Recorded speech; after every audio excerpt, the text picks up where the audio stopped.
भैया लोग, आज हमारा जो ये वीडियो होगा वो 12वीं कक्षा के लिए होगा, फिजिक्स का होगा। और आपको दिखाई दिया होगा वैद्युत द्विध्रुव के कारण वैद्युत क्षेत्र की तीव्रता, intensity of electric field due to an electric dipole. ये बहुत ही इम्पॉर्टेंट हीडिंग होगा और आएगा भी पेपर में तो लॉन्ग आएगा, ठीक है ना। 7 सेट में से किसी न किसी एक सेट में इस चीज़ को दे दिया जाएगा। अब ध्यान दीजिएगा, वैद्युत द्विध्रुव के कारण वैद्युत क्षेत्र की तीव्रता। जैसे मान लेते हैं एक हमारे पास डाइपोल है और इस डाइपोल का नाम AB है, -Q + Q। अब क्या कह रहा है कि वैद्युत द्विध्रुव के कारण वैद्युत क्षेत्र की तीव्रता। हम वैद्युत क्षेत्र की तीव्रता यहाँ भी ज्ञात कर सकते हैं, यहाँ भी ज्ञात कर सकते हैं, यहाँ भी ज्ञात कर सकते हैं, यहाँ भी ज्ञात कर सकते हैं। अब इसके बाद हमारे पास कोई संभावना नहीं है, हम इतने बिंदुओं के अलावा और कहीं नहीं, मतलब यहाँ ज्ञात करना कोई मतलब नहीं होगा। या तो हम इसके सीध में और या तो इसके लंबवत, हम इन्हीं दो चीज़ों पर बात करेंगे क्योंकि हमारे पास दो ही चीज़ है, एक अक्षीय है और एक निरक्षीय है। अब बात आई अक्षीय क्या है, निरक्षीय क्या है। जैसे मान लेते हैं, सपोज करिए यही हमारा एक डाइपोल है, इलेक्ट्रिक डाइपोल है। ये सपोज करिए -Q और ये +Q या कुछ भी मान लीजिए, ठीक है ना। बस यही रहे कि इनका मैग्नीट्यूड इक्वल रहे बट नेचर अपोजिट रहे, ठीक है ना। तो यहाँ से क्या है, अगर हम यहाँ निकालेंगे इसके सीध में दोनों आवेशों को मिलाने वाली रेखा के आगे या पीछे कहीं भी करेंगे तो वो अक्षीय होगा, और इसके लंबवत अगर करेंगे परपेंडिकुलर, ठीक है ना, तो वो निरक्षीय होगा। जैसे यहाँ ज्ञात करेंगे तो निरक्षीय होगा, यहाँ ज्ञात करेंगे तब भी निरक्षीय होगा। बात समझ में आ रहा है ना। यहाँ ज्ञात करेंगे अक्षीय होगा, यहाँ ज्ञात करेंगे अक्षीय होगा। मतलब दोनों बिंदुओं को मिलाने वाली रेखा के आगे या पीछे हम कहीं भी निकालेंगे तो वो अक्षीय होगा, ऊपर नीचे कहीं करेंगे तो क्या होगा, निरक्षीय होगा। तो पहला चीज़ आप लिख सकते हैं, इस प्रकार से हमारे पास दो कंडीशंस बने, एक अक्षीय और एक निरक्षीय। तो दोनों ही बोर्ड परीक्षा के दृष्टिकोण से बड़े इंपॉर्टेंट होंगे। हमारा पहला कंडीशन है वैद्युत द्विध्रुव की अक्षीय स्थिति में किसी बिंदु पर वैद्युत क्षेत्र की तीव्रता। वैद्युत द्विध्रुव की अक्षीय स्थिति में किसी बिंदु पर वैद्युत क्षेत्र की तीव्रता। तो लिख लीजिएगा, द्विध्रुव के दोनों आवेशों को मिलाने वाली रेखा अक्षीय रेखा कहलाती है। गणित में पढ़े होंगे ना कि दोनों बिंदुओं को मिलाने वाली जो रेखा होती है वही रेखा क्या कहलाती है, अक्षीय कहलाती है। उस रेखा के लंबवत वाली रेखा क्या कहलाती है, निरक्षीय कहलाती है। तो आइए चलते हैं, पहला जो कंडीशंस है, पहला नंबर एक हम बनाएंगे द्विध्रुव। तो आइए चलते हैं, बहुत इम्पॉर्टेंट है, समझ लीजिए। मान लेते हैं ये हमारे पास एक द्विध्रुव हो गया। क्या हो गया, द्विध्रुव। अभी कहाँ बना, चलिए इसका नामकरण ये मान लेते हैं -Q है और ये मान लेते हैं +Q है। इतना समझ में तो आपको आया होगा। और ये मान लेते हैं पॉइंट ये है और ये मान लेते हैं पॉइंट क्या है, B है। इतना हो गया, और कहीं ना कहीं इसका मिड पॉइंट होगा, मान लेते हैं इसी मिड पॉइंट का नाम वो है। अब यह समझ में आएगा कि 2L ही क्यों लिया जाता है। अब इनके बीच की दूरी कितनी होती है, दूरी 2L माना जाता है। अगर ये मिड पॉइंट होगा तो 2L को 2 पार्ट्स में डिवाइड करोगे तो L होगा, ये भी L होगा, ये भी L होगा, क्योंकि अब हमने क्या किया, इसको 2 पार्ट्स में डिवाइड कर दिया। चलिए भैया अगला कार्य देखते हैं। इतना समझ में तो आपको आया ही होगा। अब ध्यान दीजिए, अगर हम L माने होते तो L/2 भिन्न होता, और भिन्न में जानते हैं सबको हालत ख़राब हो जाती है। तो 2L करने से थोड़ा सा काम आसान हो जाता है कि एक हमके पूर्णांक मिल जाता है, ठीक है ना। अब इतना हो गया। तो विद्युत द्विध्रुव की अक्षीय स्थिति मतलब इसके आगे, तो हमने मान लिया कि यहाँ पर एक पॉइंट है P। एक पॉइंट क्या भैया, P है, और ये द्विध्रुव की अक्षीय स्थिति में है। मान लेते हैं मिड पॉइंट से, मिड पॉइंट O से इसकी दूरी R है, ठीक है ना। कितनी दूरी मान लेते हैं, R दूरी पर। अब आइएगा, पहला चीज़ हमें निकालना है वैद्युत क्षेत्र की तीव्रता। वैद्युत क्षेत्र की तीव्रता एक सदिश राशि होती है। अच्छा, जब एक आवेश था तो एक क्षेत्र बनता था, और जब दो आवेश होंगे तो दो क्षेत्र बनेगा। अच्छा, एक प्लस है और एक माइनस है। वैद्युत क्षेत्र की तीव्रता कौन सी राशि है, सदिश राशि है। दिशा किधर होती है, प्लस से दूर, माइनस की ओर।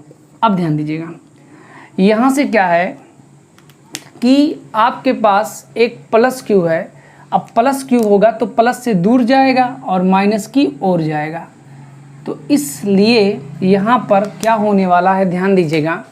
सबसे पहला चीज़, अब ध्यान दीजिएगा, यहाँ से प्लस से दूर, ठीक है ना, तो यहाँ पर आपको दिखाया गया एक प्लस क्यू है एक माइनस क्यू है, तो ये प्लस से दूर जाएगा, मान लेते हैं ये E1 है। अब इसके बाद दूसरा आवेश होगा तो माइनस की ओर होगा, तो इस चीज़ को यहाँ हमने मान लिया E2 है। आइए इस चीज़ को समझना बहुत ही इम्पॉर्टेंट होगा हमारे लिए। सबसे पहला चीज़ क्या है कि दो आवेश हैं जिसके कारण दो क्षेत्र की तीव्रता है। क्षेत्र की तीव्रता एक सदिश राशि है। प्लस चार्ज के कारण यहाँ पॉइंट P पर हमें वैद्युत क्षेत्र की तीव्रता ज्ञात करनी है। पॉइंट P पर ही वैद्युत क्षेत्र की तीव्रता हमें फाइंड आउट करना है। थोड़ा सा घुमा दो। अब ध्यान दीजिएगा एक चीज़ भाई, बड़ा इम्पॉर्टेंट है, समझ लीजिएगा। हाँ आइए, प्लस क्यू है। अब इसके कारण बिंदु P पर क्षेत्र की तीव्रता मान लेते हैं E1 है। इसकी डायरेक्शन बाहर की ओर होगी क्योंकि प्लस से दूर जाएगा ना, और ये माइनस क्यू है तो माइनस की ओर आएगा।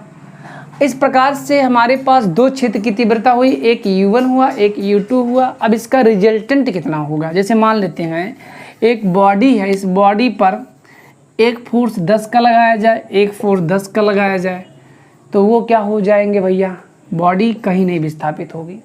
अगर एक फोर्स मान लेते हैं 5 का लगाया जाए तो बॉडी हमारी उधर जाएगी, कितने से जाएगी, 5 न्यूटन के। परिणामी अपोजिट होने के कारण इनके फोर्स को डिफरेंस कर लेंगे, जो बचेगा वो मैग्नीट्यूड कहलाएगा। तो आइए एक बार हम इसके रूपरेखा बना देते हैं, सुन लीजिएगा। मान लिया एक वैद्युत द्विध्रुव AB है जो माइनस क्यू व प्लस क्यू आवेशों से मिलकर के बना है, जिनके बीच की दूरी कितना है, जिनके बीच की अल्प दूरी 2L है, या एक ऐसे माध्यम में रखा जिसका परावैद्युतांक K है। द्विध्रुव के अक्षीय स्थिति से R दूरी पर एक बिंदु P है जिस पर हमें वैद्युत क्षेत्र की तीव्रता ज्ञात करनी है। माइनस मान लिया माइनस क्यू आवेश के कारण बिंदु P पर क्षेत्र की तीव्रता E2 है, व प्लस क्यू आवेश के कारण बिंदु P पर क्षेत्र की तीव्रता E1 है। तो आइए चलते हैं। प्लस क्यू आवेश के कारण, प्लस क्यू आवेश के कारण वैद्युत क्षेत्र की तीव्रता, ठीक है ना, वैद्युत क्षेत्र की तीव्रता E1 इक्वल कितना माना गया है, E1 माना गया है। तो E1 इक्वल आपने पढ़ा है E इक्वल 1/4πε0 K और Q/r², यही चीज़ पढ़ा आप लोगों ने ना। तो यहाँ हो जाएगा E इक्वल 1/4πε0 K, ये तो कॉमन रहेगा, और Q लिखेंगे। अब देखिए दूरी कितना है, ये दूरी है आपके पास L और ये पूरी दूरी है R। अब यहाँ से यहाँ तक की जो दूरी होगी आप स्वयं सोच सकते हैं, इतना दूरी R इतना दूरी L। अगर हम इतनी दूरी में से इतना दूरी घटा दे तो मुझे इतना दूरी मिल जाएगा ना, तो कितना मिलेगा, R माइनस L। तो R माइनस L का स्क्वायर होगा। इसे आप इक्वेशन नंबर फर्स्ट मान लीजिए। इसी प्रकार माइनस क्यू आवेश के कारण बिंदु P पर क्षेत्र की तीव्रता, अच्छा भैया ये आपका हो जाएगा E2 इक्वल 1/4πε0 K और Q/, ध्यान दीजिएगा अब की बार हमें ये डिस्टेंस निकालना है। ये डिस्टेंस R है और ये डिस्टेंस L है, इन दोनों को ऐड कर देंगे तो हमें यहाँ से यहाँ तक की डिस्टेंस हमें मिल जाएगी, ठीक है ना। तो यहाँ से हो जाएगा R प्लस L का होल स्क्वायर, और ये समीकरण नंबर 2 हो गया। अब बिंदु P पर परिणामी क्षेत्र की तीव्रता, अब बिंदु P पर परिणामी क्षेत्र की तीव्रता, ध्यान दीजिएगा क्षेत्र की तीव्रता कौन सी राशि है, क्षेत्र की तीव्रता हमारी एक सदिश राशि है। सदिश राशि है अगर तो सदिश नियमों का पालन करेगा, दोनों अपोजिट है तो उसके डिफरेंस के इक्वल होगा। तो उस कंडीशन में E इक्वल हो जाएगा E1 माइनस E2 हो जाएगा। क्या हो जाएगा, E माइनस E1 2 हो जाएगा। ये चीज़ भी समझना बहुत इम्पॉर्टेंट है। कुछ लोग रट्टा मार कर बता देते हैं, लेकिन रट्टा नहीं मारना है, समझना, लॉजिक हर चीज़ का समझना है हम लोगों को। क्यों E2 माइनस E1 नहीं लिखा गया, E1 माइनस E2 ही क्यों लिखा गया? सबसे पहला चीज़, आइए दोनों पर नज़र गड़ाते हैं हम लोग। इन दोनों कॉमन है, ये भी कॉमन है। बाकी आपके पास बचा 1/r माइनस यल का स्क्वायर और एक बना r प्लस यल का स्क्वायर। स्क्वायर दोनों में है, कोई बात नहीं है। बाकी बचा ये चीज़। अच्छा, 1/2 लिखा है, 1/3 लिखा है, ठीक है ना। 1/2 लिखा है और 1/3 लिखा है, दोनों में से कौन बड़ा है? जिसका हर छोटा होगा वो भिन्न क्या होगा? उसका मान बड़ा होगा। हर छोटा है तो उस भिन्न का मान क्या होगा? बड़ा होगा। मतलब 1/2 इज ग्रेटर देन 1/3। इसी प्रकार से E1 ग्रेटर होगा E2 से, क्योंकि उसका जो हर है वो छोटा है, उसका हर बड़ा है, जिसके फलस्वरूप E1 का मान क्या होगा? बड़ा होगा। किसके तुलना में? E2 के तुलना में। तो उसी प्रकार से बड़े को छोटे में से क्या करते हैं? घटाते हैं। तो E इक्वल कितना हो गया? E1 माइनस E2 हो गया। लाइव में पसीना पूछा जाए पहला नंबर। बड़ी गर्मी है, चलिए पसीना को सूखा। अब हो गया E equal E1 minus E2 हो गया। अब यहाँ से सभी के मानों को हम लोग क्या करेंगे भैया? पुट करेंगे। इसकी कोई आवश्यकता नहीं, समझ गए होंगे आप लोग। आइए चलते हैं। E इक्वल E1 का मान 1/4πε0 k और Q/r माइनस यल का स्क्वायर, और फिर उसके बाद माइनस है E2 का मान 1/4πε0 k और Q/r प्लस यल का स्क्वायर होगा। यहाँ से कुछ चीज़ कामन आपका हो रहा है। Q/4πε0 k, Q/4πε0 k कामन है, तो कामन है तो इस चीज़ को कामन लेकर के काम बनाया जाए। तो हो जाएगा इक्वल 1/4πε0 k कामन ले लिया गया और साथ ही साथ Q को भी कामन ले लिया गया। बाकी बचा 1/r माइनस, इसको हम बड़े ब्रैकेट में लिख कर चलते हैं, 1/r माइनस यल का स्क्वायर और उसके बाद माइनस 1/r प्लस यल का स्क्वायर और बड़ा ब्रैकेट क्लोज कर दिए। अगला होगा इक्वल Q/4πε0 k, हर बराबर नहीं तिरछा गुणा कर लीजिए, r प्लस यल का square minus r minus L का square whole by r plus L का square into r minus L का स्क्वायर। ये समझ रहे हैं ना भाई? जब हर बराबर नहीं तिरछा गुणा कर लीजिए, r प्लस यल का होल स्क्वायर करने में r प्लस यल का होल स्क्वायर, माइनस तो माइनस, r माइनस यल का होल स्क्वायर करने में इतना होगा और नीचे इन दोनों का गुना इतना हो जाएगा। अब ध्यान दीजिए, यहाँ ऊपर इसको ब्रेक करने के लिए आपके पास दो रास्ते हैं। पहला रास्ता है a प्लस बी का होल स्क्वायर, इसको लगाइए, a माइनस बी का होल स्क्वायर लगाइए, फिर हल करिए, लंबा प्रोसेस बनेगा। और या तो वर्गांतर लगा दीजिए डायरेक्ट, ठीक है ना। तो वर्गांतर हमारे लिए आसान है, बहुत आसानी से आ जाएगा कम समय में।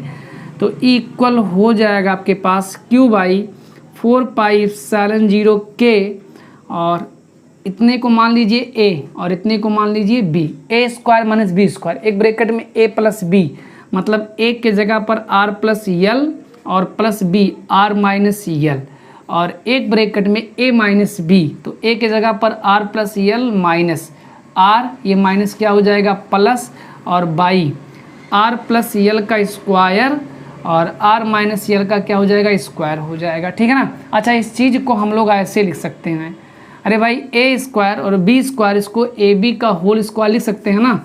तो इस चीज़ को हम लोग लिख दे रहे हैं कुछ ऐसा, इतना हो गया। अच्छा, इसके बाद क्या हो जाएगा आपके पास? इसके बाद हो जाएगा आपका इक्वल Q/4πε0 k और L से L कैंसिल, R से R कैंसिल, R कितना हो गया? 2R हो गया, और L कितना हो गया? 2L हो गया बाई, ठीक है ना। यहाँ a plus B, a minus B, a square minus B square, तो हो जाएगा r square minus L square का होल स्क्वायर, और यहाँ बड़ा ब्रैकेट हमने क्या कर दिया? क्लोज कर दिया। अब ध्यान दीजिएगा, अगला चीज़ क्या बनने वाला है हमारा। एक चीज़ ध्यान दीजिएगा, फिजिक्स में आप लोग 11th में बहुत पढ़े होंगे। क्या पढ़े हैं आप लोग?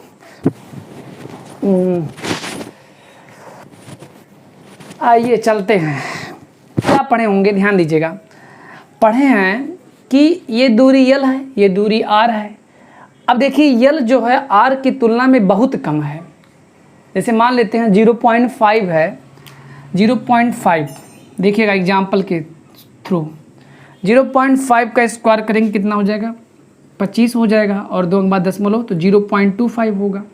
और अगर 0.05 का स्क्वायर करेंगे तब भी 5 25 होगा, और इस बार 4 अंक के बाद दशमलव लगेगा, मतलब 1 2 3 4 ये चीज़ हो गया। मतलब एक हमें मिला 0.5 का स्क्वायर इतना मिला, और 0.05 का स्क्वायर इतना मिला। मतलब जाहिर सी बात है हम जब छोटी संख्या का वर्ग करते हैं तो संख्या और छोटी होती है। ये 5 पैसा था, अब ये 5 पैसा का बहुत छोटा हो गया है। ये चीज़ समझ जाइए कि जब छोटी संख्या का वर्ग करेंगे तो संख्या और छोटी होगी। इसका एग्जाम्पल आपके सामने है। हमने 0.5 का जब स्क्वायर किया तो 25 पैसा मुझे मिला। 0.25 का मतलब कितना हो गया, अगर पैसे में बात करें तो 0.25 रुपये मतलब 25 पैसा हो गया। और अगर इसका देखा था तो 0.0025 जो कि इससे बहुत कम है। तो इससे एक बात स्पष्ट होता है, छोटी संख्या का वर्ग करेंगे तो संख्या और क्या हो जाएगी, छोटी हो जाएगी। तो अब आइए, छोटी होगी तो उस कंडीशन में आर स्क्वायर बड़ी है तो बड़ी संख्या का वर्ग करेंगे तो और बड़ा होगा। तो आर स्क्वायर की तुलना में एल स्क्वायर बहुत ही क्या होगा, कम होगा। अर्थात फिजिक्स में ऐसे राशि को हम नगण्य मान लेते हैं, मतलब एल स्क्वायर को नगण्य मान लेने पर बचेगा आर स्क्वायर का होल स्क्वायर, स्क्वायर का स्क्वायर r⁴ हो जाएगा। और इस प्रकार से आपको मिलेगा इक्वल 1/4 पाई एप्सिलॉन 0 के। और अब Q को हम शिफ्ट करने वाले हैं किसी के साथ, 2r रहने दीजिए ऐसे, और इसको लिख दीजिए Q × 2l और बाई में r⁴, ठीक है ना, इतना हो गया। अब यहाँ से क्या होगा, एक r से क्या हो जाएगा, कैंसिल हो जाएगा, और क्या बचेगा आपके पास भैया, थोड़ा सा देखिएगा।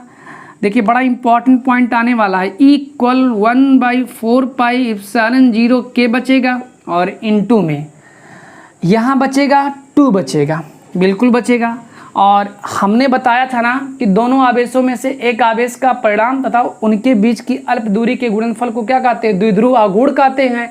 तो इतना हो जाएगा P, तो ये हो जाएगा 2P, और बाई में कितना 4 था, एक r कैंसिल हो गया, r³ बचेगा। मतलब क्या है, मतलब ये है कि हमने एक फार्मूला यहाँ यूज किया, चूँकि P = Q × 2l। इस प्रकार से आपने पाया इक्वल 1/4 पाई एप्सिलॉन 0 के 2P/r³ हमने पाया। अच्छा भैया, मान लेते हैं इस चीज़ को हमने कहाँ रख दिया, इस चीज़ को मान लेते हैं हमने रख दिया वायु अथवा निर्वात में। जब वायु अथवा निर्वात में रखेंगे तो K का मान हो जाएगा 1। तो इस कंडीशन में मिलेगा इक्वल 1/4 पाई एप्सिलॉन 0 2P/r³, और इसका मान होता है 9 × 10⁹। तो इस प्रकार से आपको मिलेगा इक्वल 9 × 10⁹ और 2P/r³, और इसका मात्रक क्या होगा, न्यूटन, ठीक है ना, बटा कूलाम, ठीक है ना। यही हमारा डेरिवेशन था। डरिएगा मत कि सर जी इतना लंबा चौड़ा लिखा है कैसे याद होगा। चलिए एक बार समराइज कर दे रहे हैं, ठीक है ना। ध्यान दीजिए, हेडिंग क्या था, वैद्युत द्विध्रुव के कारण वैद्युत क्षेत्र की तीव्रता, intensity of electric field due to an electric dipole. हमने बताया इसके 2 कंडीशन होंगे, एक एक्सियल होगा, एक वर्टिकल होगा, ठीक है ना, मतलब एक अक्षीय होगा, एक निरक्षीय होगा। अब हमने आपको बताया अक्षीय क्या होता है, निरक्षीय क्या होता है। सपोज करिए ये हमारे पास एक क्या है, डाइपोल है। इस डाइपोल, इतना डाइपोल हो गया, ठीक है ना। अब इसके आगे पीछे कहीं भी फाइंड आउट करेंगे तो वो अक्षीय होगा। अगर इसके परपेंडिकुलर फाइंड आउट करेंगे ऊपर नीचे कहीं भी तो क्या हो जाएगा, निरक्षीय हो जाएगा। तो इस प्रकार से इसके 2 कंडीशंस पॉसिबल हैं। तो हमने पहला कंडीशन आपको फॉलो कराया अक्षीय, जो कि बोर्ड एग्जाम में बहुत ही इंपॉर्टेंट होगा, लॉन्ग टाइप क्वेश्चंस आने की पूरी संभावनाएं होती हैं। तो इस प्रकार से ये हमारे बोर्ड के आव्यू से बहुत ही इंपॉर्टेंट होगा, ठीक है ना। तो वैद्युत द्विध्रुव की अक्षीय स्थिति में किसी बिंदु पर वैद्युत क्षेत्र की तीव्रता हमें ज्ञात करना, मतलब सारा चीज़ इलेक्ट्रिक डाइपोल ही होगा और उसका एक्सियल पॉइंट होगा, ड्यू टू इलेक्ट्रिक फील्ड हमें फाइंड आउट करना है। तो सपोज करते हैं हमारे पास एक वैद्युत द्विध्रुव है जिसका नाम AB है, जो कि -Q और +Q आवेशों से मिलकर के बना है, और इनके बीच की अल्प दूरी 2l है, और यह एक ऐसे माध्यम में रखा है जिसका परावैद्युतांक कितना है, K है। अब ये इसका मिड पॉइंट होगा, तो 2l को 2 इक्वल पार्ट में डिवाइड करेंगे तो यल में हो जाएगा। अब ध्यान दीजिएगा, 2 आवेश होंगे तो 2 वैद्युत क्षेत्र की तीव्रता होगी। हमने मान लिया कि बिंदु R द्विध्रुव के मध्य बिंदु O से R दूरी पर अच्छी स्थिति पर हमें वैद्युत क्षेत्र की तीव्रता ज्ञात करनी है। तो ध्यान दीजिएगा, प्लस चार्ज के कारण बिंदु P पर वैद्युत क्षेत्र की तीव्रता, चूंकि वेक्टर राशि होने के कारण प्लस से दूर जाएगा, तो ये प्लस है तो इससे दूर जाएगा, कभी माइनस मतलब प्लस की ओर नहीं आएगा, तो इसका डायरेक्शन कहाँ जा रहा है, बाहर की तरफ जा रहा है, ठीक है ना। इवन हो गया, माइनस की ओर होगा, मतलब प्लस क्यू के कारण बाहर जाएगा, माइनस क्यू के कारण अंदर आएगा। ये इवन होगा, क्यू के प्लस के कारण E2 होगा, माइनस के कारण। इतना समझ में आ गया। अब ध्यान दीजिएगा, जब हमारे पास एक आवेश था तो हमने फार्मूला डिराइव किया E=4πε0 K Q/r²। तो सेम प्रोसेस यहाँ भी होगा, एक बार प्लस क्यू के कारण निकाला, एक बार माइनस क्यू के कारण निकाला। यहाँ पर चूंकि 2 क्षेत्र की तीव्रताएं हैं, जिसके फलस्वरूप इसका हम लोग क्या निकालेंगे, वह रिजल्टेंट निकालेंगे। रिजल्टेंट सपोज करते हैं पॉइंट P पर E हैं, और E जो हमारा होगा, ठीक है ना, E जो होगा E1 - E2। चूँकि E1 जो है, E1 का परिणाम क्या है, परिमाण देखिएगा, E1 का जो मैग्नीट्यूड है वो क्या है भैया, बड़ा है। काहे बड़ा है, हमने बताया, सब में कंपेयरिंग करा, ये चीज़ सब में सिमिलर है। हर इनमें देखिए हर छोटा है, जिसके फलस्वरूप जिसका हर छोटा होगा, जिस भिन्न का हर छोटा होगा वो भिन्न बड़ा होगा, तो E1 ग्रेटर होगा E2 के तुलना में। तो उसलिए E=E1 - E2 हो जाएगा। यहाँ कारण लिख दीजिएगा, E1 is greater than E2। और यहाँ से हमने सारे वैल्यू पुट किए बाय अलजेब्रा मेथड। इसको मैंने थोड़ा सॉल्व किया, एट लास्ट थोड़ा सा मैंने फिजिक्स और फॉलो किया। यहाँ पर दूरी के लिए, जो कि मैथमेटिकल ही था, नगड़ वाला निगलेक्ट मैंने किया L² को। और इसके बाद हमने क्या किया, यहाँ से फार्मूला फॉलो किया, P = Q × 2L। इस सिचुएशन में हमें E=4πε0 K 2P/r³ हमने सपोज किया। वो सिस्टम हमने एयर और वैक्यूम में रखा, वायु निर्वात में रखा, और हम लोग जानते हैं कि वायु निर्वात के लिए K का मान 1 होता है। और इस रूप में हमें E=4πε0 2P/r³ मिला, और इसका मान 9 × 10⁹ 2P/r³ न्यूटन/कूलम होगा, ठीक है ना। हाँ, एक बार लिखना होगा, लिख लीजिएगा, हम बोल दे रहे हैं। क्या लिखेंगे, मान लिया, लिखिएगा, मान लिया एक वैद्युत द्विध्रुव AB है, मान लिया एक वैद्युत द्विध्रुव AB है, जो -Q व +Q आवेशों से मिल करके बना है, जो -Q व +Q आवेशों से मिल करके बना है, जिनके बीच की अल्प दूरी 2L है। यह एक ऐसे माध्यम में रखा है जिसका परावैद्युतांक K है। यह एक ऐसे माध्यम में रखा है जिसका परावैद्युतांक कितना भैया, K है। द्विध्रुव के मध्य बिंदु O से अच्छी स्थिति से R दूरी पर एक बिंदु P है, जिस पर हमें वैद्युत क्षेत्र की तीव्रता ज्ञात करनी है। मान लिया +Q आवेश के कारण बिंदु P पर क्षेत्र की तीव्रता E1 व -Q आवेश के कारण बिंदु P पर क्षेत्र की तीव्रता E2 है। अतः +Q आवेश के कारण सारा चीज़ इतना लिख लेंगे। लिखने के बाद, ठीक है ना, यहाँ लिख दीजिएगा कि R² की तुलना में L² बहुत ही छोटा है, अतः L² को नगण्य मान लेने पर सारा चीज़ आपको मिल जाएगा, ठीक है ना। अब एक न्यूमेरिकल में लगवा दे रहा हूँ, लिख लेंगे क्वेश्चंस। एक द्विध्रुव 10 माइक्रोकूलाम के 2 बराबर किंतु विपरीत प्रकार के आवेश एक दूसरे से 1 सेंटीमीटर की दूरी पर स्थित है। हो गया इतना, 1 सेंटीमीटर की दूरी पर स्थित है। द्विध्रुव की अक्षीय स्थिति से 1 मीटर की दूरी पर क्षेत्र की तीव्रता की गणना कीजिए। क्षेत्र की तीव्रता की गणना कीजिए। तो भैया दिया क्या है, एक द्विध्रुव है जो कि 10 माइक्रोकुलाम के हैं, एक ये द्विध्रुव है प्लस क्यू और एक माइनस क्यू है। ये 10 माइक्रोकुलाम है प्लस में और ये माइक्रोकुलाम माइनस में है, और इनके बीच का जो डिस्टेंस है वो दे दिया गया है क्या सेंटीमीटर भैया, एक दूसरे से 1 सेंटीमीटर की दूरी पर हैं, और कारा द्विध्रुव की अच्छी स्थिति से 1 मीटर की दूरी पर, 1 मीटर की दूरी पर हमें क्षेत्र की तीव्रता की गणना करना है। तो आइए दे दिया गया है। अच्छा, फार्मूला होता है इक्वल, याद कर लेना, ठीक है ना, 9 × 10 के पावर 9 और 2p/r³, ठीक है ना, जहाँ p क्या है द्विध्रुव की, जहाँ p द्विध्रुव आघूर्ण है, द्विध्रुव आघूर्ण है, ये हो गया। अच्छा, p बराबर कितना होता है, p बराबर होता है q × 2l, तो यहाँ से दे दिया गया है, q का मान दे दिया गया है 10 माइक्रोकुलाम, माइक्रो हटेगा 10⁻⁻6 आएगा, हल करेंगे 10⁻⁻5 कुलाम हो जाएगा, और 2l बराबर दे दिया गया 1 सेंटीमीटर, सेंटीमीटर हटेगा 10⁻⁻2 आएगा, और r का मान दे दिया गया है 1 मीटर। तो बड़ी आसानी से इसको हम लोग क्या कर सकते हैं, हल कर सकते हैं। पहले हम p तो निकाल लें। तो आइए, q का मान 10⁻⁻5 है, और 2l कितना आपके पास है, 2l आपके पास 10⁻⁻2 है, थोड़ा सॉल्व कर लीजिए, 10⁻7 मिलेगा, p का मान मुझे मिल चुका है, ठीक है ना, और क्या हो जाएगा कुलाम गुणे मीटर। तो हमने p के वैल्यू को फाइंड आउट किया, इलेक्ट्रिक डाइपोल मोमेंटम मुझे मिल चुका है। अगला जो हमारा कार्य होगा वो है 2p/r³। तो भैया put the value get the answer, 9 × 10 के पावर 9 और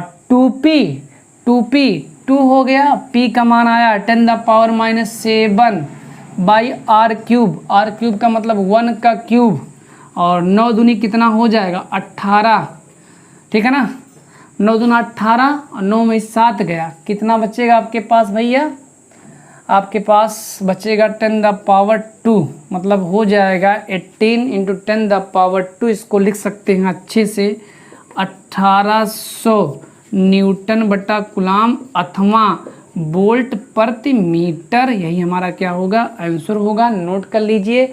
अगला जो क्लास मेरा होगा वो निरक्षीय का होगा। तब तक के लिए सभी दोस्तों से नमस्कार।